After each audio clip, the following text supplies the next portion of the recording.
How about Tiny Lund? Now, there was a guy everybody's got stories about. Baker, Tiny Lund.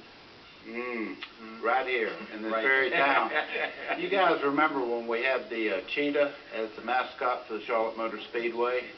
Well, they started taking that thing around the area and to each racetrack, and they had this big old cheetah. And he's real friendly, somewhat, till you turned your back, and he'd knock the seat out of your britches in about 2 seconds. And for some reason, Tiny thought it would be clever to put this cat in my bedroom and leave it. So I come in, I've been out with the racing group, and we got in kind of late, and I didn't even worry about turning the lights on. Got my clothes off, pulled the sheet up to my ear like that, and I heard this. What? No.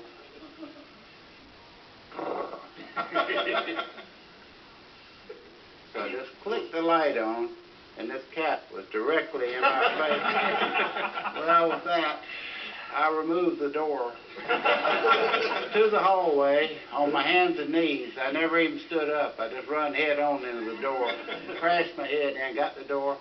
Down the hall I went, and everybody was running because I was running, and I thought they were running because the cat was after me. So I went to the left of the hall, and of course, there's Tiny up there with a big cat laughing himself to death, and me in my birthday suit, far end of the...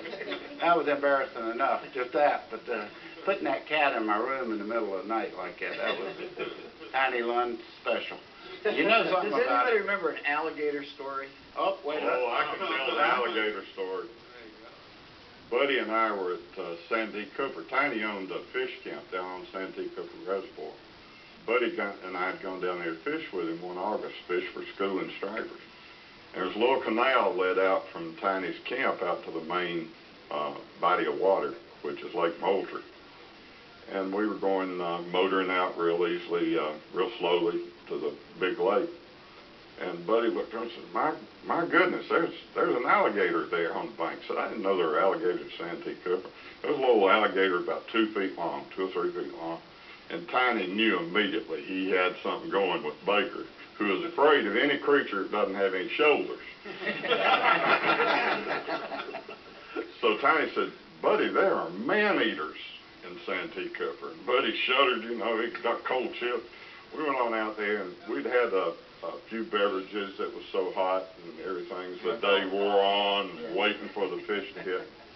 And so Buddy started complaining about the heat, humidity, and Tiny said, well, strip down your skivvies and jump in, take a swim, cool off.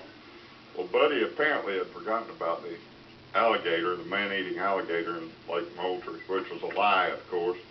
And so he slips over the side of the boat to take a dip.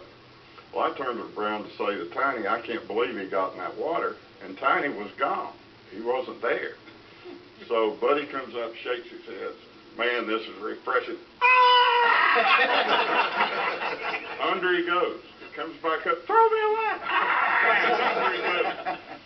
About that time, Tiny couldn't hold his breath any longer, and he surfaced and came up, and I said, Buddy, why didn't you just swim to the boat? He said, when you think an alligator's got your manhood, you go where the alligator wants. I can still hear. Buddy says I didn't tell the rest of the story. I never have, but I'll let Buddy tell the rest of the story. Well, I can tell you, anybody knows Tiny knows he really had a great time with people there.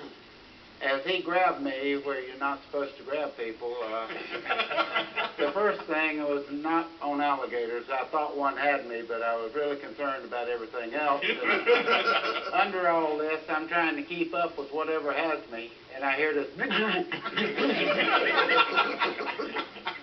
But I left him out there for a while. I got to the boat paddle before he could get back in the boat, and I made him really appreciate getting back into that boat, because every time he come up, I thought Buddy was going to decapitate him when he was swinging the boat paddle like that. And finally, I told him, I said, my God, Buddy, they'll charge you with manslaughter if he drowns because he can't tread water any longer. He finally let him back in the boat. I'm sure most of you know the story about Tiny and I. years ago in Atlanta, but I'm gonna tell it again. Tiny was a mountain of a man, you know, just tremendous man, and strong as a bull. And it was in our early days of racing, and Tiny and I were staying at the same motel in Atlanta. Got home that afternoon, we went to the pool and got in the pool, and Tiny would just put his hand on you, you know, and you go down. Well, he almost drowned me. I couldn't touch the bottom. He'd stand on the bottom. He was just having fun, you know. He was bobbing me around like a baby, you know. And so I finally said, Tiny, I said, you about to drown. I got to get some air, man. Oh, you know, he just push you back down. And anyway, finally got out of the pool and went to our rooms. And Tiny was in the shower, taking a shower. And I got me a trash can and filled it up with water and ice. Got it good and cold. I said, I'm going to get him back. So I sneaked in there, and got up on top of the tub there where I could really get the thing over on Tiny, and I poured that ice water on down, and it almost scared him to death, really, with all that ice water hitting him. But anyway, he came out of the shower in his birthday suit. I went out the door, and he came out the door. It was still daylight. And right behind me through the parking lot we went.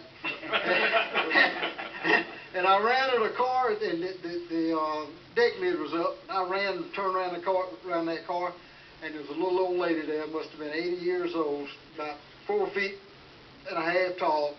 And when I went by, it startled her, and when she looked up, Tiny come sliding right up to her, you know. just right. In his birthday suit and all the time, says, "Pardon me, ma'am." And turned around and went back to the room. But he was always pulling something. David, you got one? I know one on Tiny. Well, it's not on Tiny. Really, it's on me. We was racing up there at Hickory one time, and I was come up behind Tiny, and in fact, I believe I was laughing at him. I was leading the race at that time, and he wouldn't get over. I kept bumping and you know, and trying to get by him. He stuck that old big arm out the window and shook his fist at me, you know. I said, well, now, if I don't hit him now, he's going to think I'm scared of him, you know. So we went down and won. I hit him and spun him out, you know. So went on. I would have to win the race. And after the race, here he comes. Somebody gave him a cherry pie. He was eating it. He walked up to me. He said, look here. He said, why'd you spin me out? I said, well, you know why I spun you out, you know. I said, if you hadn't stuck that fist out the window and shook it at me, I wouldn't have spun you out, you know. And he said, well, that's all right, and he patted me on the shoulder and had that pie, and bam! Got that pie and just curved in my face with that cherry pie. I couldn't do nothing but laugh, you know. Of course, I wasn't about to hit him no way. You know? But he really enjoyed that. He really did. That done him more good to hit me in the face with that pie than it did to win a race.